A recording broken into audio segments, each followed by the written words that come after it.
मुझे बड़ी ज़ोर की हैरत का झटका लगा था जब प्रीत भाभी ने मुझसे कहा कि वह सुबह ट्रक अड्डे पर काम करने जाएंगी। मैं भी अपनी चारपाई आंगन में बिछाकर उस पर लेटने ही लगा था जब दुपट्टा सर पर ओढ़ते हुए प्रीत भाभी मेरे पास आकर बोली, हमारे पंजाबियों में औरतें बिना मजबूरी के बाहर नहीं निकलती और ट्रक अड्डे पर तो दो मर्दों के अलावा कोई होता ही नहीं है। प्रीत भाभी की बात सुनकर मुझे लगा किसी ने मुझे बहुत जोर का घूंसा मार दिया हो।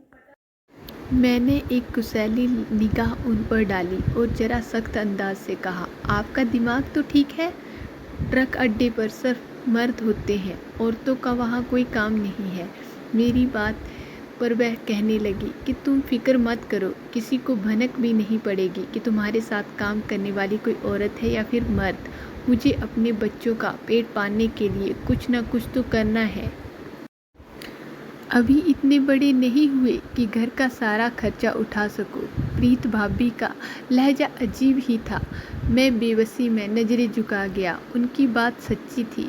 बड़े भाई की मौत के बाद हमारी जिंदगियां ही बदल कर रह गई थी।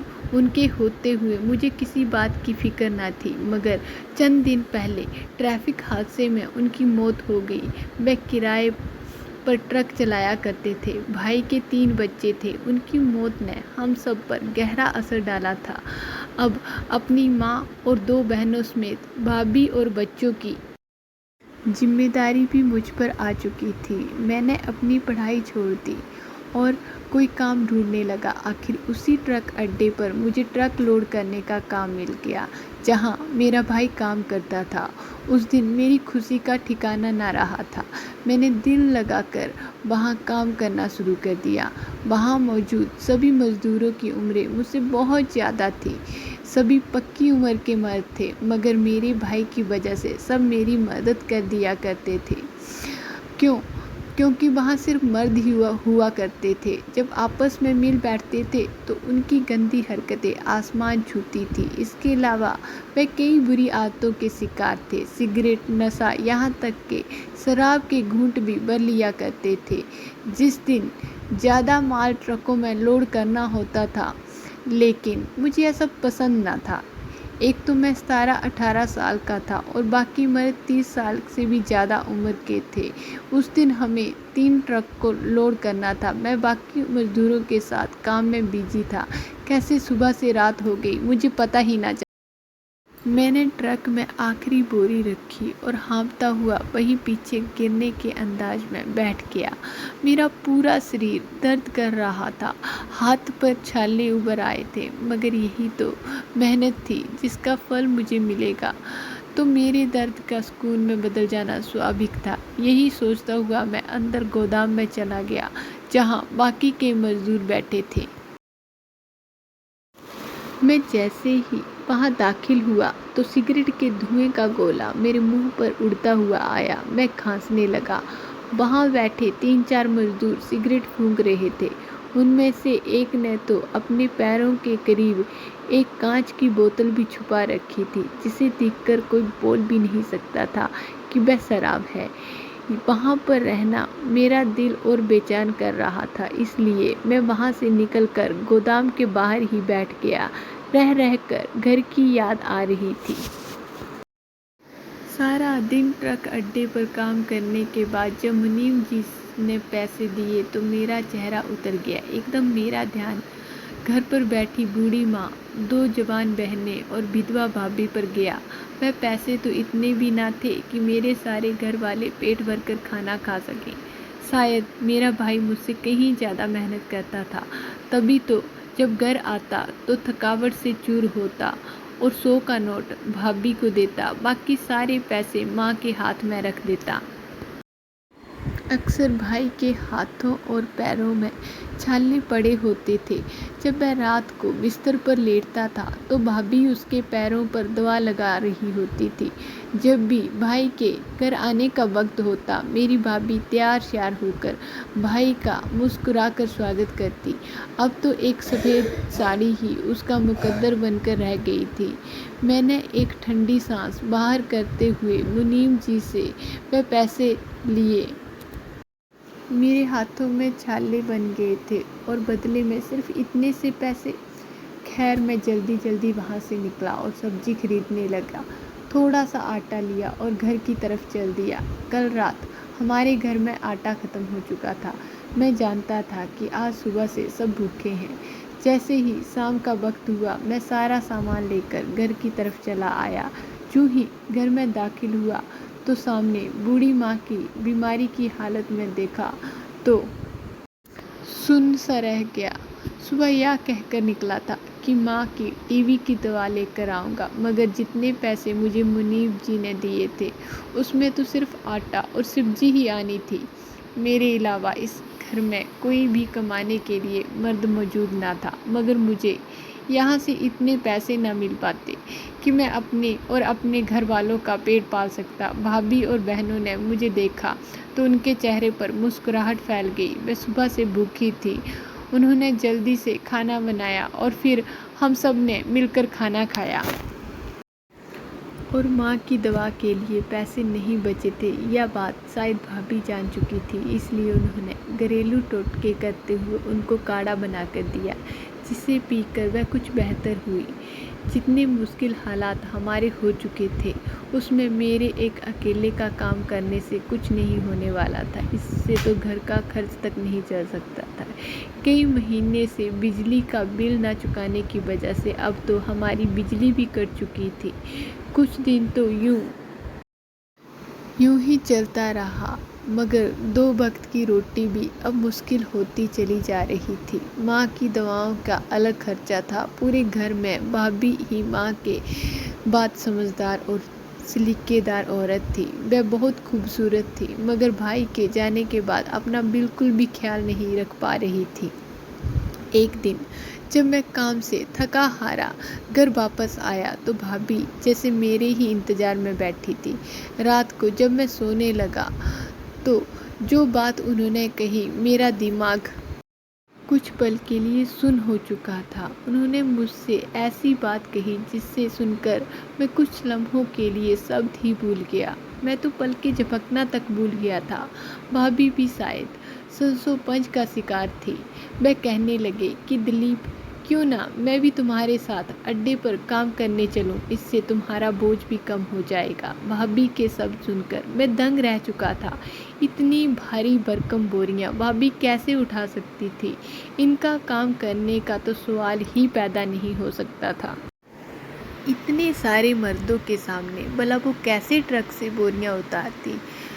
वह बिल्कुल बेअसर और गंभीर थी। वह मुझे समझाने लगी, देखो दिलीप, तुम्हारे कंधों पर हम सबका बोझ आ चुका है और मैं नहीं चाहती कि तुम रोजाना इतना काम कर करके थक जाओ। इस घर का और हम सब का खर्च तुम अकेले नहीं उठा सकोगे। ज़रूरी है कि तुम्हारे साथ कोई और भी मौजूद हो जो इस तरह घर को चला सके। भाभी के वो शब्द तो मैं समझता था, मगर वह कैसे इतने मर्दों के सामने मेरे साथ ट्रक लोड करने का काम कर सकती थी?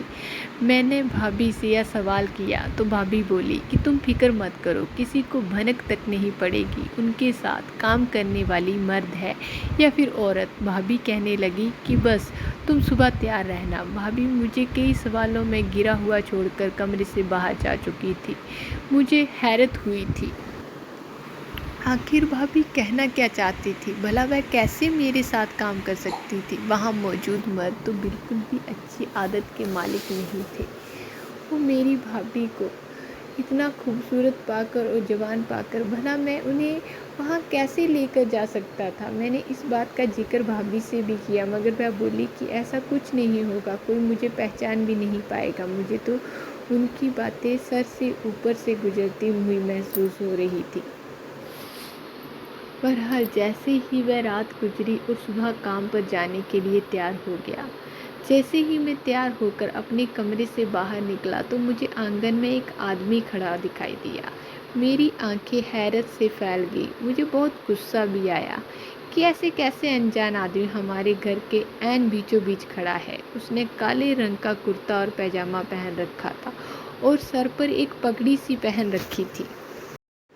चेहरे पर हल्की सी दाढ़ी और मूंछें भी थी। मैंने जब देखा तो फ़ौरन उसके पास गया और गुस्से से बोला कि भाई कौन हो आप और हमारे घर में क्या कर रहे हो? किसकी इजाज़त से अंदर आ रखे हो? आपने मेरे सवाल पर कुछ देर के बाद जब आदमी पलटकर मेरी तरफ देखा तो एक पल को तो मैं सख्त होकर रह गया। मेरा दिल कुछ और कह रहा था जबकि दिमाग कुछ और ही निशानदेही करवा रहा था। गुस्से में खड़ा वो आदमी हल्का सा मुस्कुराया और फिर मुझे बगैर देखते हुए बोला कि भाई साहब ट्रक अड्डे जाने का वक्त हो गया है, चलें अब।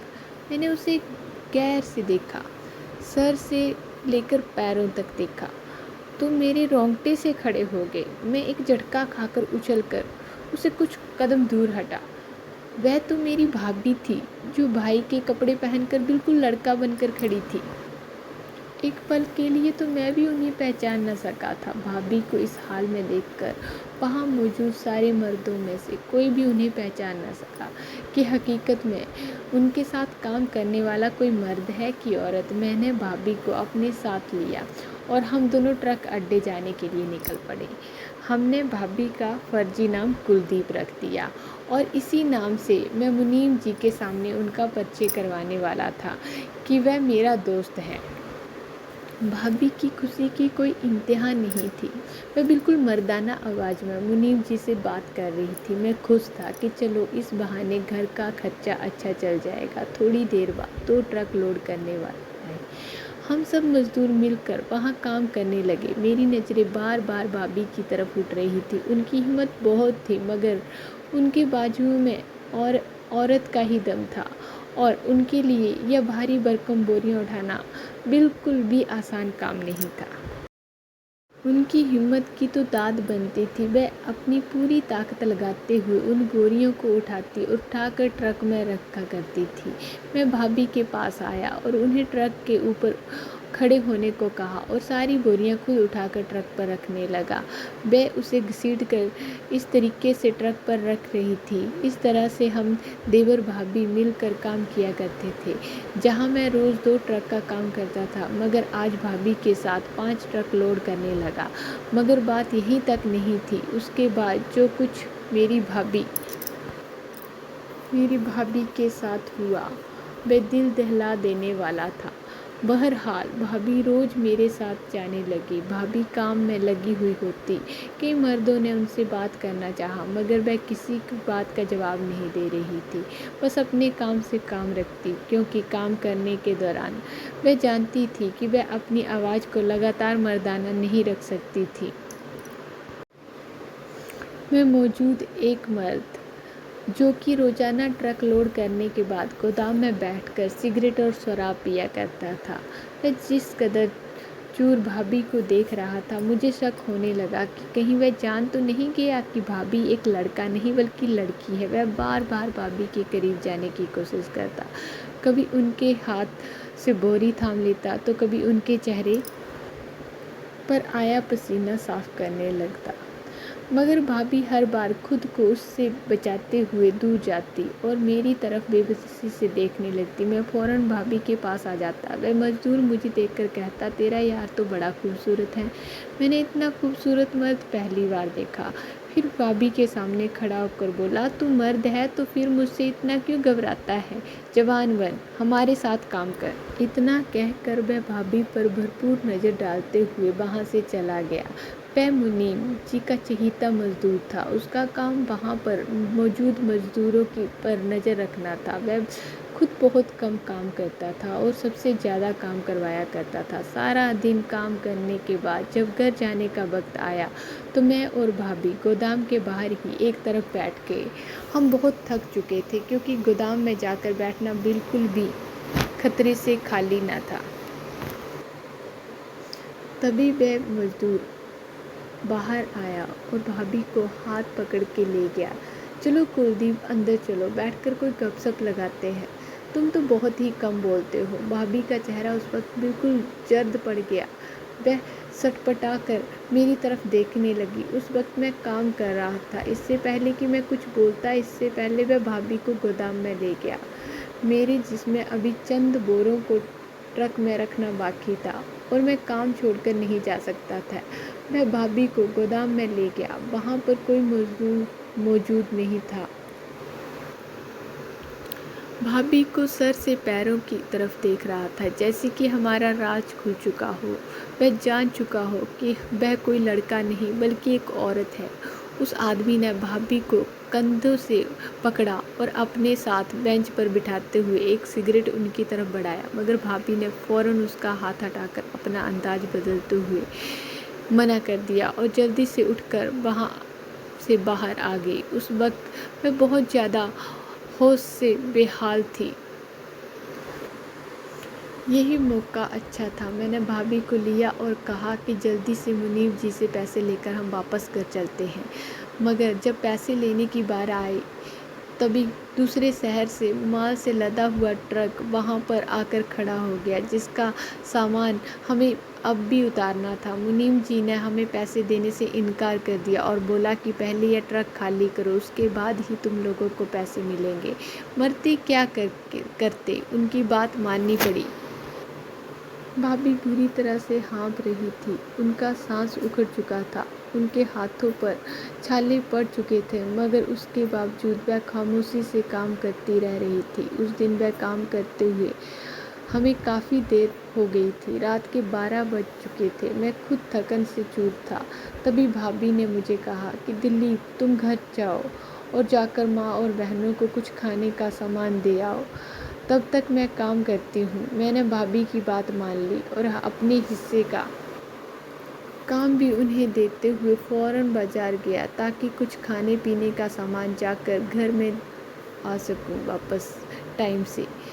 इस सब में मुझे 1 घंटा लग चुका था, मगर जब मैं वापस अड्डे की तरफ आया तो दूर से ही मुझे शोर शराबे की आवाज़ आने लगी। यूँ लगता था जैसे दूर कहीं नाच गाने की महफिल चल रही हो। मेरा दिल सीने में उछल रहा था। मैं तेज़ तेज़ कदम उठाता हुआ गोदाम की तरफ जाने लगा। वहाँ अड्डे पर पहुँचा तो सिर्फ एक मोमबत्ती हर तरफ रोशनी फैला रही थी और हर तरफ खामोशी छाई हुई थी। और कहाँ थी भाभी? यहाँ तक सिवाय चंद मजदूरों के कोई भी दिखाई नहीं दे रहा था। वे मजदूर जो नशा करके अब वहीं सड़क किनारे पड़े हुए सो रहे थे। यही तो जिंदगी थी उनकी। सारा दिन माल ढोते ढोते थक जाना और रात को नशा करके सो जाना। लगातार शोर शराबे और हंसने की आवाज़ें गूंज रही थी। वह सब तो शराब के नशे में थे। कहीं उन लोगों को भाभी का पता तो नहीं चल गया? मेरा दिल कांप गया। मैंने बौखलाते हुए उसमें से एक मजदूर को जगाया और फिर पूछने लगा कि बताओ, कुलदीप कहाँ है, जो आज सुबह से हमारे साथ काम पर आया था? मेरी बात सुनकर वह मजदूर आधी नींद से उठते हुए बोला, वह मजदूर तो ठेकेदार के साथ तहखाने में गया है। इतना कहकर वह फिर बेहोश हो गया। उसके मुंह से निकलते शब्द मेरी जान निकाल रहे थे। भाभी को तहखाने में ले जा चुके थे, इसका क्या मतलब हो सकता था? मुझे लगा किसी ने मेरे तन पर जैसे मेरी जान निकाल दी हो। मुझे यहाँ काम करते हुए 3 महीने से ऊपर का और टाइम हो चुका था। इसी बीच वह ठेकेदार कई बार तहखाने में किसी और के साथ जाया करता था। कहीं आज रात उसने भाभी, इससे आगे सोचता भी क्या? उससे आगे कुछ सोचना भी मेरे लिए मुमकिन न था। मेरी आंखों में खून सा उतर आया था। वह मेरी गैरत का मसला था। मैं तो शायद आज उस आदमी का कत्ल ही कर देता। अगले ही पल आंखों से आंसू बह निकले और मैं तहखाने की तरफ चला गया। तहखाने का दरवाज़ा बंद था और अंदर से कई मजदूरों की आवाज़ और गानों की आवाज़ आ रही थी। मेरा शरीर कांप रहा था। मैंने कंपाते हाथों से पूरी ताकत से दरवाज़ा बजाना शुरू कर दिया। अंदर गाने का शोर था, मगर शायद किसी ने आवाज़ सुन ली थी। कुछ देर बाद दरवाज़ा खुला तो मैं मुश्किल से सांस लेकर अंदर का मंजर देखने लगा।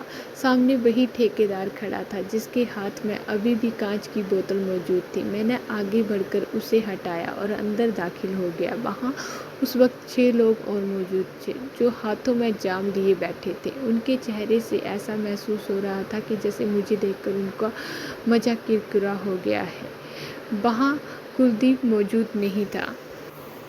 वहाँ कुलदीप मौजूद नहीं था। मैं खुद पर काबू न रख सका और चिल्लाता हुआ अपनी भाभी की ओर आवाज़ लगाने लगा, भाभी कहाँ हो तुम? फिर एकदम से मुझे ध्यान आया। फिर मैंने पूछा, क्या किया तुम लोगों ने उसके साथ? मेरे सवाल उस पर सभी की आंखें हैरत से फैल गई। अपने पाँव पर तो जैसे मैंने खुद पर कुल्हाड़ी मार ली, और अपने पाँव पर तो जैसे मैंने बहुत बड़ी कुल्हाड़ी से वार कर दिया हो। मगर शुक्र था कि वह उस वक्त नशे में थे, उन्हें कुछ भी याद नहीं रहने वाला था। मैं खुद को संभाल कर वो मुश्किल से बोला कि कुलदीप कहाँ है, किधर लेकर गए तुम उसे? ठेकेदार चौंका और फिर हकलाते हुए बोला, मुझे क्या पता किधर गया। ये सवाल उसी से जाकर पूछो कि वह किधर गया। वह नशे में धुल हंसकर कहता, वापस लड़खड़ाकर अंदर जाने लगा। मगर भाभी यहाँ भी नहीं थी। फिर कहाँ थी? मेरा दिल बेचैन था। मैं वापस ट्रक के अड्डे पर आया कि तभी मेरी नज़र एक ट्रक के नीचे पड़ी। यूँ महसूस हुआ जैसे वहाँ कुछ गिरा हुआ है। मैंने जब झुक कर देखा तो वहाँ तो भाभी लेटी हुई थी। उसे देखकर मेरे बेजान वजूद को जैसे जान सी आ गई है। मेरे आंसू अब भी बह रहे थे।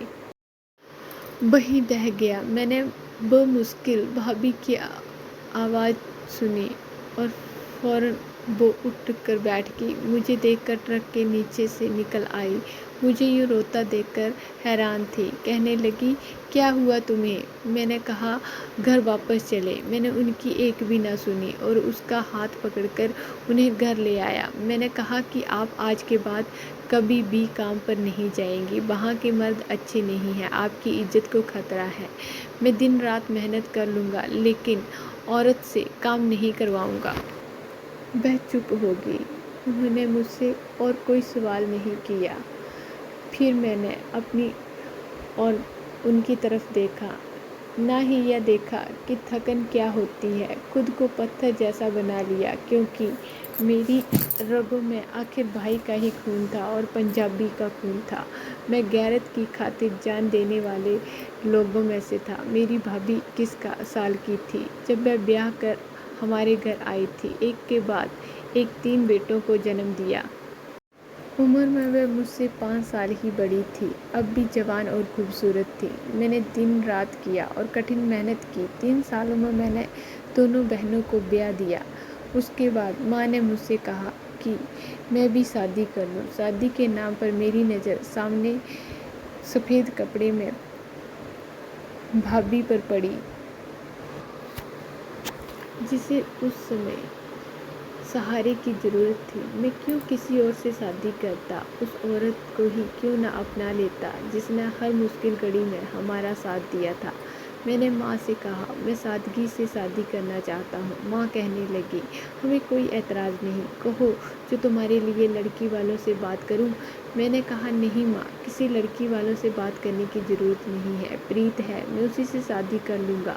मेरी बात सुनकर प्रीत मेरी तरफ हैरत से देखने लगी। फिर कहने लगी, दिलीप, दिमाग खराब हो गया है तुम्हारा? मैं भाभी हूँ तुम्हारी। मैंने कहा, मैं जानता हूँ कि विधवा भाभी है, शादी करना कोई गलत नहीं है। मैं आपको और अपने भाई के बच्चों को बेसहारा नहीं छोड़ सकता। कोई और लड़की मेरी पत्नी बनकर आएगी तो कभी भी आपको इस घर में बर्दाश्त नहीं करेगी। इसीलिए मैं आपको और बच्चों को लावारिस नहीं छोड़ सकता। बेहतर है आप भी जिद ना करें। चंद दिन में मेरी माँ भी प्रीत को समझाती रही और फिर आखिर में मेरा विवाह प्रीत से हो गया और हम एक खुशहाल ज़िंदगी गुजारने लगे। दोस्तों, वीडियो कैसा लगा कमेंट करके ज़रूर बताएं और चैनल को लाइक और सब्सक्राइब करना ना भूलें। Thank you.